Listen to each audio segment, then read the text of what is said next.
Kasus tudingan ijazah Presiden ke-7 Joko Widodo terus menggelinding bak bola liar. Meski sudah ada tersangka dan belum ada penahanan, kali ini gelar perkara khusus digelar atas permintaan Roy Suryo CS. Kasus tudingan ijazah Presiden ke-7 Joko Widodo memasuki babak baru. Kali ini Polda Metro Jaya melaksanakan gelar perkara khusus. Agenda gelar perkara khusus ini sengaja diadakan atas dasar permintaan dari tersangka Roy Suryo CS. Pihak internal kepolisian seperti Inspektorat Pengawasan Umum, Propam, dan Divisi Hukum dilibatkan. Kuasa hukum Jokowi menilai pihak-pihak yang menganggap gelar perkara khusus adalah ajang pembuktian adalah keliru. Sudah tahu bahwa gelar perkara ini adalah hanya pemaparan dari para penyidik untuk memperlihatkan dari awal sampai sekarang ini apa yang telah dilakukan dan langkah-langkah selanjutnya seperti apa. Jadi ini bukan pemeriksaan eksaminasi mengenai perkaranya, bukan pembuktian perkaranya, karena pembuktian nanti di pengadilan. Jadi kalau ada narasi seakan-akan disinilah nanti akan dilihat apakah sudah dilakukan, sudah benar atau tidak, itu salah narasinya. Jadi kita hanya melihat saja nih pemaparan dari para penyidik. Sementara itu, Roy Suryo CS mengaku heran dengan pasal yang disangkakan kepada dirinya. Ya, kami bertiga RRT memang nanti akan menyampaikan beberapa hal, ya, terutama tadi yang sudah disampaikan oleh Dr. Tifa dan juga Dr. Resbon, dan intinya nanti akan saya sampaikan adalah sebagai berikut. Ya, intinya ini. Jadi intinya adalah kita akan menyanggah seperti tadi disampaikan oleh Dr. Resbon. Kenapa kami ini ditersangkakan dengan dua pasal yang sangat berat, yaitu pasal 32 dan 35 Undang-Undang ITE, yang mana ironisnya saya selaku pembuat pasal itu dulunya itu tersenyum aja. Ini penyidik ini dapat masukan yang sangat tidak jelas, dapat bisikan-bisikan jahat yang mana ada orang yang hanya membaca Undang-Undang ITE tapi tidak mengerti maknanya. Intinya begini. Apakah gelar perkara khusus ini hanya paparan proses hukum saja atau memang menjadi ajang pembuktian hukum? Tim TV One mengabarkan.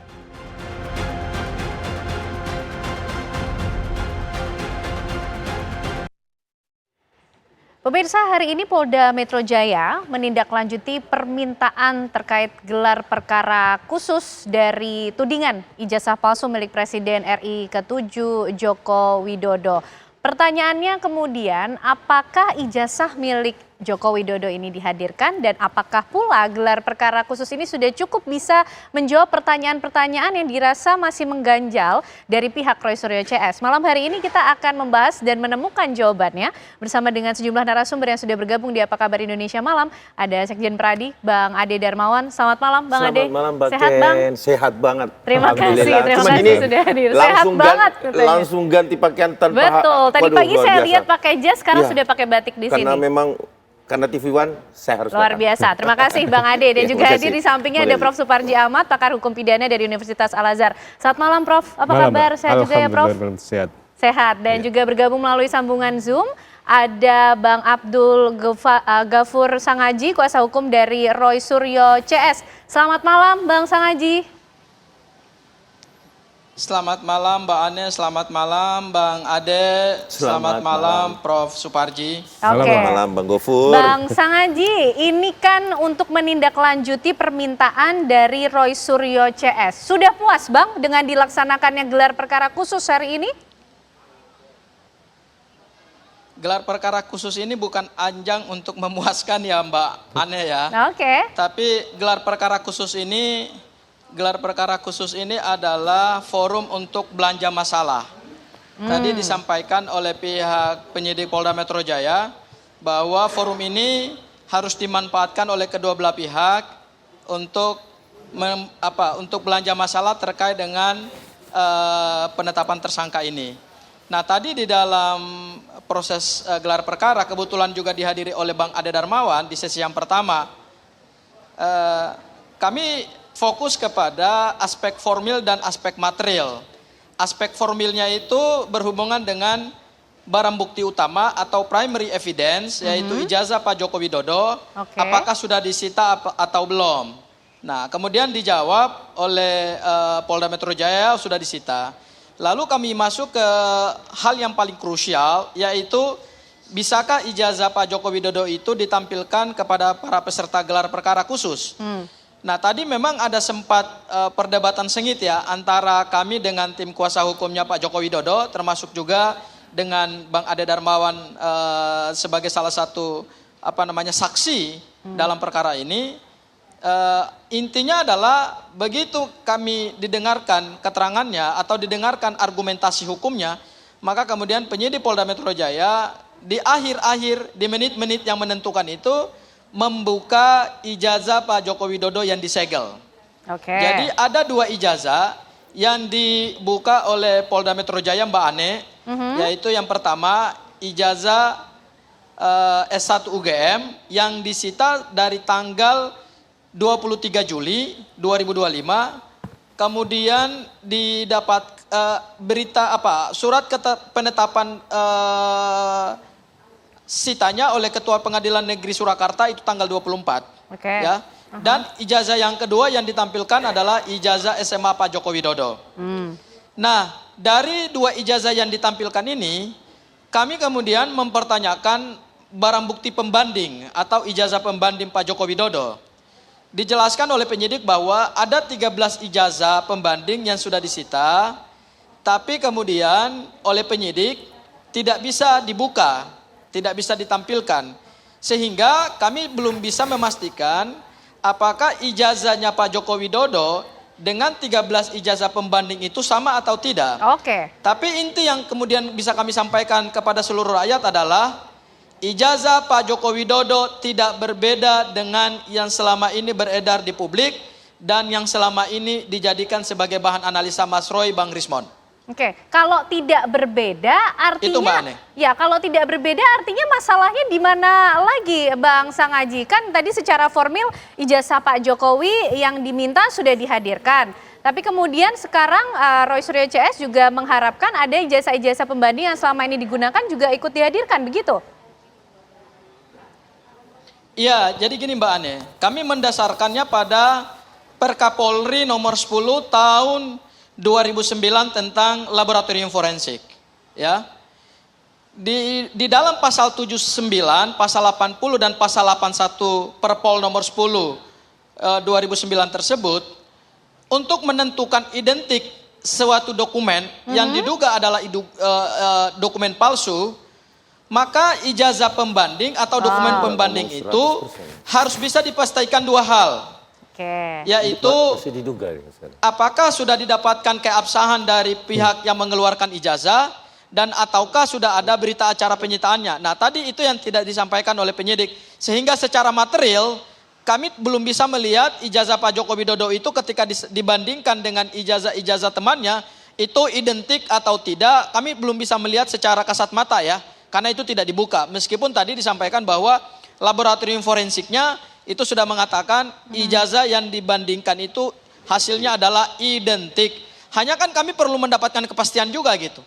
13 ijazah itu ijazahnya siapa? Kemudian didapat dengan cara apa? Kemudian apakah itu ijazah asli atau jangan-jangan ijazah yang dibuat di tempat lain juga yang diduga seperti yang dibuat punya Pak Joko Widodo. Kalau ijazah itu dibuat di tempat lain dengan Pak Joko Widodo, ya berarti hasilnya identik. Oke, baik Bang Sangaji. Bang Ade, tadi katanya sempat ada ketegangan. Apa yang terjadi di sesi pertama gelar perkara khusus? Dan ini Bang, ternyata gelar perkara khusus ini tidak hanya soal menghadirkan ijazah, tapi belanja masalah. Setelah proses yang panjang ini, belanja masalah lagi yang diharapkan oleh Roy Suryo CS. Betul sekali. Jadi tadi ya waktu pemaparan selesai, kami juga sempat memaparkan hal-hal terkait 160, 28 ayat 245A itu kita sudah paparkan semua. Setelah dipaparkan kan tentunya masih ada sesuatu pertanyaan-pertanyaan. Itulah yang mungkin dianggap sebagai Dirkrimum sebagai belanja masalah. Bahwa kemudian apa yang diinginkan oleh kuasa hukum tim Roy Suryo CS itu sudah diakomodir banget. Bahkan kami tadi pun saya beserta tim kuasa hukum Pak Jokowi dan teman-teman yang ada sebagai pelapor itu sebenarnya tidak ingin untuk dibuka itu, biarkan saja karena itu bertentangan dengan KUHP 39. Sempat kita bahas lah pasal-pasal yang bertentangan dengan itu. Tetapi karena ini kita semua sepakat bahwa tidak ada yang mendokumentasi, tidak ada yang memfoto dan lain sebagainya.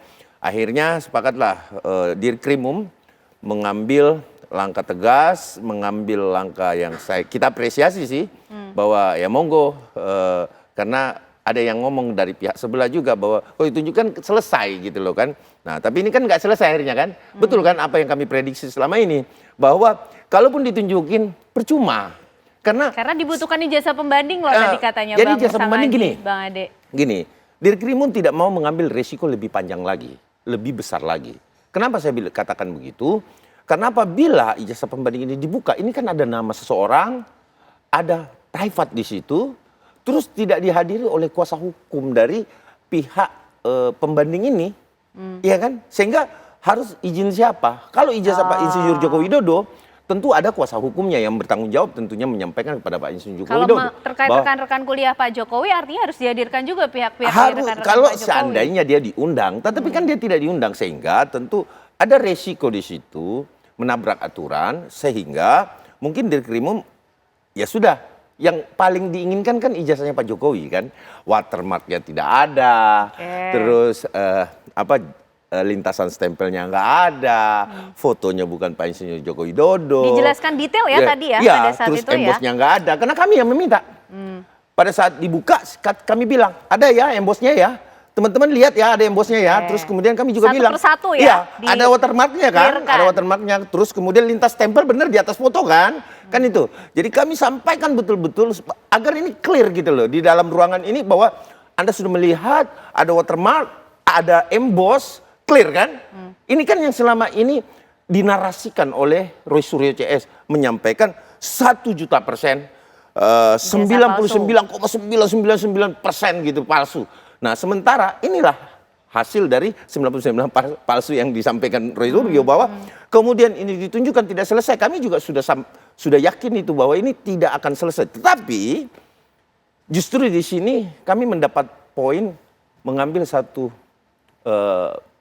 keyakinan bahwa ketika ini sudah ditunjukin bahwa pidana ini telak, bahwa pidana ini sudah pasti terjadi penghasutan, ya kan? Kenapa?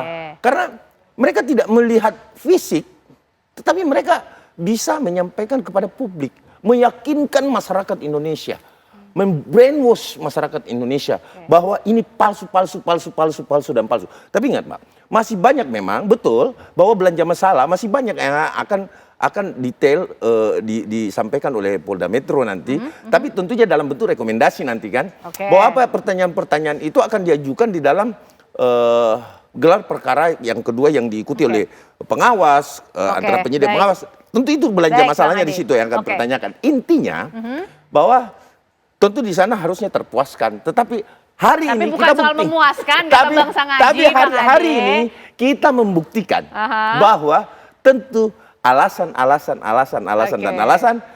terus berjalan. Maka itu kita akan ketemu di pengadilan. Prof, yang satu bilang bukan soal memuaskan, tapi yang satu bilang ini ajang membuktikan. Nah, sebetulnya dalam gelar perkara khusus, Prof, apa sih yang harus dihadirkan oleh penyidik dari kepolisian?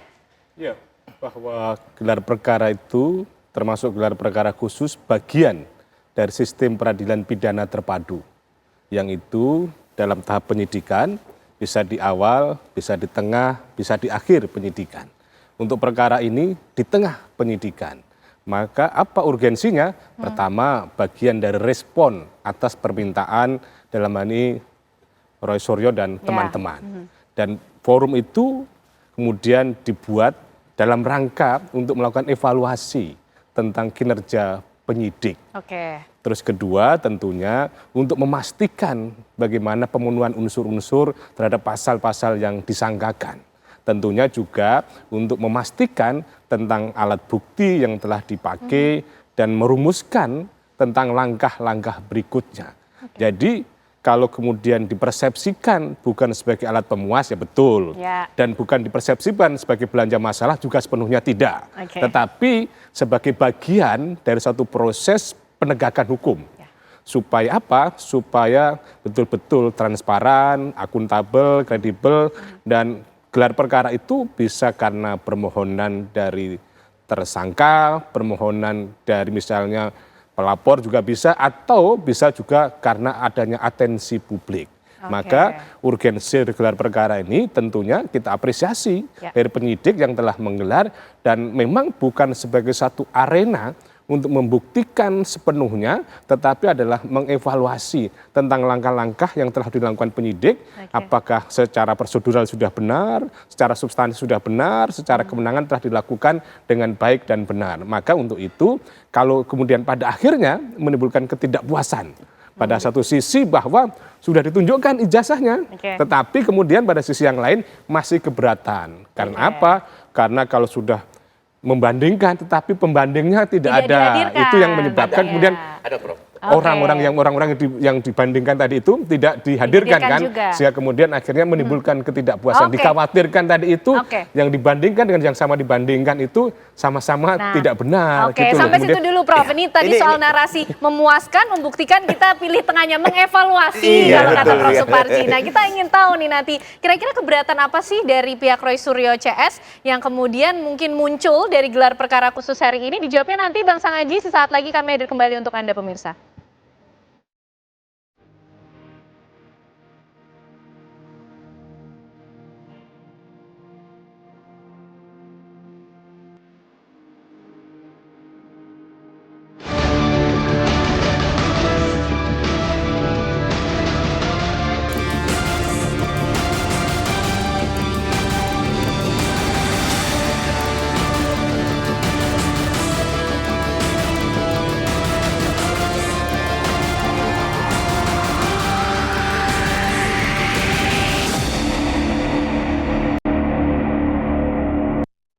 Baik pemirsa, kita akan lanjutkan pembahasan malam hari ini soal gelar perkara khusus yang dilakukan di Polda Metro Jaya hari ini, terbagi menjadi 2 klaster, dan informasinya sampai saat ini juga masih berlangsung gelar perkara khusus di klaster yang kedua. Bang Sangaji, tadi klaster yang pertama kan sudah dijalani, paling tidak sudah ada gambaran meskipun kita tetap harus menunggu bagaimana klaster kedua dari gelar perkara khusus ini berlangsung. Tapi kalau tadi disampaikan Prof. Suparji ini sebagai ajang untuk mengevaluasi, apa kemudian poin-poin evaluasi atau justru muncul lagi poin-poin keberatan dari Roy Suryo CS dengan adanya gelar perkara khusus hari ini? Iya Mbak Ane, makasih ya atas pertanyaannya. Perlu saya sampaikan satu hal adalah kami mengapresiasi langkah yang dilakukan oleh Polda Metro Jaya, terutama tadi dipimpin langsung oleh Bapak Direktur Tindak Pidana Umum Polda Metro Jaya, yang tadi beliau dengan kewenangannya mau membuka ijazah Pak Joko Widodo. Itu kami apresiasi sekali terhadap langkah yang dilakukan oleh Polda Metro Jaya, dan langkah Polda Metro Jaya itu jauh lebih progresif dibandingkan dengan langkah yang diambil oleh Bareskrim Polri. Itu hal yang pertama. Hal yang kedua terkait dengan pernyataan Bang Ade bahwa ijazah tadi setelah beliau lihat ada watermark, ada emboss, saya kira tidak seperti itu ya Mbak Ane ya. Jangan kita menyesatkan publik. Karena tadi Mas Ade juga tidak maju ke depan untuk melihat ijazahnya. Yang melihat ijazahnya itu termasuk saya, kemudian ada 3 tersangka prinsipal dan ada 2 kuasa hukum. Jadi Bang Ade juga tadi tidak maju ke depan untuk melihat ijazahnya. Jadi belum bisa kita pastikan ada watermark, belum kita pastikan ada emboss, belum bisa kita pastikan ada lintasan stempel. Karena forum tadi, begitu ijazah dibuka, kami hanya diminta untuk melihat, tidak boleh memegang, tidak boleh meraba. Padahal kemudian jadi yang diminta, Bang Sangaji, padahal yang diminta oleh pihak Bang Sangaji atau Roy Suryo CS adalah akses seperti apa sih terhadap ijazah milik Pak Jokowi ini? Sebenarnya aksesnya sudah dibuka tadi oleh Polda Metro Jaya, ya. Hanya memang masih ada beberapa pertanyaan-pertanyaan yang belum dijawab terkait misalnya dengan ijazah pembanding. Kami tentu ingin mendapatkan kepastian juga ijazah pembanding 13 itu milik siapa. Kemudian adakah berita acara penyitaannya. Itu yang tadi belum dijelaskan secara utuh dan komprehensif oleh penyidik Polda Metro Jaya. Kami tentu menghargai penyidik Polda Metro Jaya yang sudah melakukan satu langkah yang lebih maju dengan membuka ijazah Pak Joko Widodo. Tetapi lagi-lagi forum tadi bukanlah forum pembuktian hukum pidana. Forum tadi hanya membuka akses terhadap barang bukti utama. Kemudian ada beberapa pertanyaan-pertanyaan yang dijawab oleh penyidik Polda Metro Jaya. Misalnya terkait dengan penerapan pasal-pasal ya, kualifikasi delik. Pasal 310, 311, kemudian disisipkan lagi pasal 160 KUHP tentang penghasutan, kemudian juga ada pasal 27A Undang-Undang ITE dan 28 ayat 2 Undang-Undang ITE. Nah, khusus untuk kualifikasi delik, tadi kami juga mempertanyakan, kok bisa ada pasal-pasal yang diterapkan yang itu dari sisi kualifikasi delik materialnya itu nggak sesuai dengan peristiwa pidana yang diduga ini adalah peristiwa hukum pidana gitu. Jadi tadi juga penyidik Polda Metro Jaya memang belum sempat juga menjawab semua pertanyaan-pertanyaan kami karena memang begitu banyak pertanyaan yang kami ajukan, kemudian hanya mendapatkan klarifikasi yang singkat, tetapi secara analisa yuridis hukum terhadap pasal-pasal tersebut, penyidik juga tidak memberikan kami analisa yuridis yang komprehensif, tapi kemudian hanya dijawab dengan klarifikasi. Seperti itu Mbak Ane yang terjadi. Oke, baik Bang Ade, silakan. Saya klarifikasi tadi Bang Sangaji mengatakan bahwa saya tidak maju ke depan memang. Jarak saya antara ijazah itu, sudah saya sampai jarak nih ya yang jarak nih ya. Okay. Kalau dia 100 meter ya, itu mungkin tidak jelas. Tapi itu hanya 2 sampai paling banyak 10 meter lah itu. 10 meter kayaknya ya. Terus memang kami lihat dari jauh, terus kemudian saya minta kepada teman-teman ini di depan ini, ada watermarknya enggak? Justru Bang Ade yang minta ditunjukkan. Ada. Dari Pak Boy yang memang ada di depan. Terus ada embosnya enggak? Ada. Terus lintasan tempelnya ada enggak? Kelihatan enggak? Kelihatan. Gitu loh. Karena itu indikator sebuah ijazah dikatakan asli atau tidak. Artinya gitu. kalau itu soklah terlepas Bang Sangaji mengatakan bahwa ya saya nggak di depan, ya udahlah, terserah lah ya. Bahwa itu alasan-alasan yang intinya apa yang diinginkan, ini saya mendukung mereka loh. Apa yang diinginkan pihak pelapor Dumas ya sudah betul-betul disampaikan keinginannya. Itu yang pertama. Yang kedua, belanja masalah. Ya termasuk pertanyaan-pertanyaan Bang Sangaji tadi. Bahwa pertanyaan-pertanyaan itu sudah dicatat gitu loh. Tadi kan dia bilang belanja masalah. Nah ini menjadi catatan yang akan digelar lagi di sesi internal mereka. Antara pengawasan penyidikan, di kriminal dan lain sebagainya, dalam segala, kecuali kami, pihak pelapor Dumas dan terlapor Dumas. Termasuk mungkin nanti bisa menjawab soal analisa yang diminta oleh pihak Polri. Dan itu menjadi catatan bagi pengawas. Dan tadi mereka didukung oleh ombudsman. Yang tadinya sempat kita ada gesekan sedikit dengan ombudsman, bahwa nggak bisa dong. Saya sampai katakan bahwa KUHP tidak bisa kita tafsirkan lagi yang jelas. Kalau sudah jelas, ngapain kita tafsirkan? Bahwa itu kita menabrak aturan. Tetapi itu pun tetap diakomodir keinginan mereka. Jadi artinya bahwa profesionalitas Polda Metro Jaya dalam melaksanakan gelar perkara dan mengambil resiko yang saya anggap cukup luar biasa sekali, yaitu resiko sebenarnya. Tetapi soklah nggak apa-apa. Ini memang adalah kewenangan penyidik sudah menunjukkan. Nah sekarang sisa belanja masalahnya yang dikatakan Bang Sangaji tadi, bahwa belanja masalahnya itu akan dipertanyakan nanti. Nah sisa menunggu apa lagi? Menunggu rekomendasi dong. Nah setelah rekomendasi keluar, berarti pemeriksaan bagi ya, karena tadi dicatat ya, 5 yang diajukan. Sudah berapa yang diperiksa, itu belanja masalahnya tuh. Terus saksi-saksi yang meringankan, tetap diakomodir. Nah setelah ini diperiksa, nah harapan kami tetap konsisten bersatu melalui penugasan Lecumanan, kami tetap mendukung bahwa Polda Metro harus segera melakukan penahanan setelah semuanya rampung dilakukan. Bahwa itu harapan kami, dan itu hak kami juga kan, sebagai pihak ya terlapor Dumas, ya dong, bukan hanya pelapor Dumas yang memiliki hak, bahwa kami juga memiliki hak. Itu kami tetap konsisten, Mbak. Konsisten sampai rampung, kemudian lakukan penahanan. Apakah seperti itu, Prof? Kemudian hukum akan memberikan ruang sampai sejauh mana akan diakomodir kita bilang perseteruan antara pihak-pihak membahas mengenai tudingan ijazah palsu milik Presiden ke-7 Joko Widodo, tapi dijawabnya nanti ya, Prof, karena nampaknya butuh penjelasan yang komprehensif mengenai ini. Usai jeda kami kembali untuk Anda. Baik pemirsa, Anda masih menyaksikan Apa Kabar Indonesia Malam yang tentu masih mendiskusikan soal gelar perkara khusus yang dilangsungkan di Polda Metro Jaya hari ini.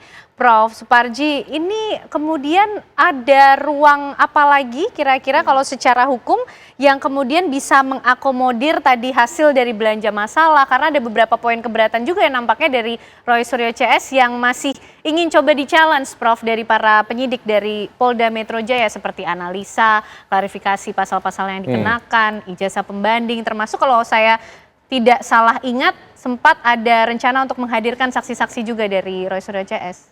Ya, pertama ini momentum yang baik ya buat Polri di tengah sorotan untuk melakukan reformasi ya, untuk menunjukkan kinerja yang profesional, yang presisi, yang apa adanya. Jangan ada apa-apanya. Ya, bekerja secara profesional, secara independen, dan jangan menggunakan paham yang salah supaya tidak salah paham di masyarakat. Ya, itu yang harus dilakukan oleh polisi. Maka polisi sebagai alat negara ya, sesuai dengan konstitusi harus hadir menengahi. Pada satu sisi ada beberapa warga negara yang mengungkap tentang dugaan kepalsuan ijazah seseorang, tapi pada sisi yang lain ada yang merasa tercemar nama baiknya, akhirnya kemudian melaporkan. Maka terjadilah proses penegakan hukum ini sampai pada tahap sekarang gelar perkara khusus. Sudah dilakukan, sudah dievaluasi, sudah ada belanja masalah, tindak lanjutnya bagaimana? Maka tergantung dari rekomendasinya. Kemungkinan rekomendasinya adalah salah satunya adalah bagaimana pemenuhan unsur pasal-pasal yang disangkakan, analisis yuridisnya. Dalam perspektif bagi penyidik dengan ahli-ahli yang sudah dihadirkan, mungkin analisis yuridisnya 310, 311, 27, 28, 32, 35 sudah terpenuhi. Tetapi bagi tersangka mungkin merasa belum terpenuhi. Ada kesempatan untuk menghadirkan saksi meringankan, untuk menghadirkan ahli meringankan. Maka dalam konteks ini, karena itu hak dari tersangka, maka penyidik harus memberikan ruang itu. Maka memberikan ruang apakah nanti ya keterangan ahli yang dihadirkan itu bisa mematahkan keyakinan penyidik selama ini dalam proses penetapan tersangka, seandainya bisa mematahkan pemenuhan unsur-unsur yang ada, maka akhirnya bisa berubah menjadi tidak cukup alat bukti. Ketika tidak cukup alat bukti, maka akan berdampak penghentian perkara tersebut. Tetapi pada sisi yang lain, ternyata analisis yuridis yang disampaikan oleh ahli dalam pihak tersangka, ternyata kemudian tidak mematahkan unsur-unsur yang ada selama ini, maka perkara mungkin akan segera terjadi koordinasi dengan JPU, apakah P19, apakah segera P21. Tetapi terlepas dari itu semuanya, bahwa perkara ini adalah menjadi laboratorium hukum yang baik. Kita memahami bagaimana sebuah laporan, bagaimana sebuah gelar perkara, dan lain sebagainya. Namun kita belum mendapatkan kapitalisasi manfaat dari perkara ini. Bagaimana kita mengambil momentum ini bisa memberikan manfaat kepada masyarakat. Apakah misalnya pentingnya bagi penyelenggara negara yang terkait dengan misalnya soal kepemiluan, memberikan akses yang baik, menyimpan dokumentasi yang baik, bagi siapapun warga negara mendokumentasikan dengan baik untuk menyimpan ijazahnya, bagi pengeluar ijazah juga mendokumentasikan. Ini pembelajaran-pembelajaran ini saya kira perlu kemudian dikelola supaya akhirnya masyarakat tidak hanya tersuguhkan tentang pro dan kontra saja. Karena hukum adalah keadilan, kepastian, dan kemanfaatan. Nah itu kemanfaatan yang kemudian masih harus dicari dan dijawab nih dari kasus ini. Bang Sangaji, singkat mungkin, langkah apa lagi yang akan dilakukan setelah gelar perkara khusus hari ini? Singkat Bang. Ya Mbak Ane, terima kasih Prof. Suparji ya sudah mendukung langkah-langkah kami dalam gelar perkara khusus tadi. Untuk ke depan, tadi hasil gelar perkara juga merekomendasikan supaya kami segera mengajukan saksi ade charge, yaitu saksi meringankan dan ahli meringankan. Untuk saksi meringankan itu, kami kan ada 4 saksi meringankan. 2 sudah diperiksa pada tahap penyidikan sebelum penetapan tersangka, dan 2 saksi lagi belum diperiksa. Untuk 5 ahli itu akan dijadwalkan oleh penyidik Polda Metro Jaya supaya 5 ahli ini bisa segera diperiksa. Baru kemudian setelah itu penyidik Polda Metro Jaya berencana untuk memanggil 5 tersangka lainnya pada klaster 1 agar semua proses pemeriksaan ini selesai dalam kerangka untuk melakukan pemberkasan perkara gitu. Nah, Oke. terkait dengan pemenuhan unsur-unsur tentu kami akan menunggu dari sesi kedua ya, karena sesi kedua ini hanya internal Polri ya, untuk memberikan rekomendasi apa kira-kira dari hasil penyidikan hasil gelar perkara hari ini, Oke, Bang. apakah sudah Baik. terpenuhi unsur-unsur pidananya ataukah alat buktinya belum kurang. Oke, Seperti baik, itu Mbak Ani. baik Bang Sangaji. Bang Ade, singkat juga mungkin merespon apa yang menjadi rencana langkah lanjutan setelah gelar perkara khusus kita dari Resode semua, CS. Kita semua menunggu Mbak Ken bahwa apa yang menjadi gelar perkara hari ini yang saat ini akan berlangsung lagi untuk sesi klaster kedua, bahwa kemudian berbicara rekomendasi belanja masalahnya tadi, yaitu pemeriksaan ahli mereka yang meringankan dan saksi, kemudian apakah bisa mematahkan atau tidak. Menurut saya juga didukung oleh Pak Suparji tadi. Semuanya merasa didukung ya, Prof. Semua bahwa merasa ketika didukung. kemudian ini tidak kemudian ini tidak dipatahkan, kemudian ini bisa menjadi lanjut perkaranya. Oke. Tetapi apapun itu, gelar perkara ini sangat bermanfaat baik kepada pelapor Dumas maupun telapor Dumas, bahwa hari ini kita sudah melewati dan ijazahnya sudah ditunjukkan, tetapi dengan berbagai alasan masih tetap saja seperti yang kami prediksi. Jadi kami nggak kaget bahkan. Oke, Apapun itu kita tunggu rekomendasi. Semoga Oke, kita ini lanjut. tunggu rekomendasi hasil juga dari gelar perkara khusus kedua dan bagaimana proses hukum berikutnya, yang pasti ini menjadi laboratorium. Tadi kalau Prof. Suparji bilang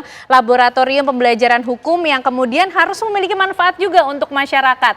Nah, itu yang menjadi PR berikutnya. Tapi terima kasih untuk diskusi malam hari ini. Bang Ade, Prof. Suparji, Bang Sangaji juga terima kasih sudah bergabung di Apa Kabar Indonesia Malam. Pemirsa, usai jeda kami masih akan menghadirkan informasi lain untuk Anda, di mana Presiden Prabowo Subianto mengatakan pemerintah segera membangun 2.000 rumah hunian sementara dan juga hunian tetap bagi korban terdampak bencana di Sumatera. Sesaat lagi informasi selengkapnya.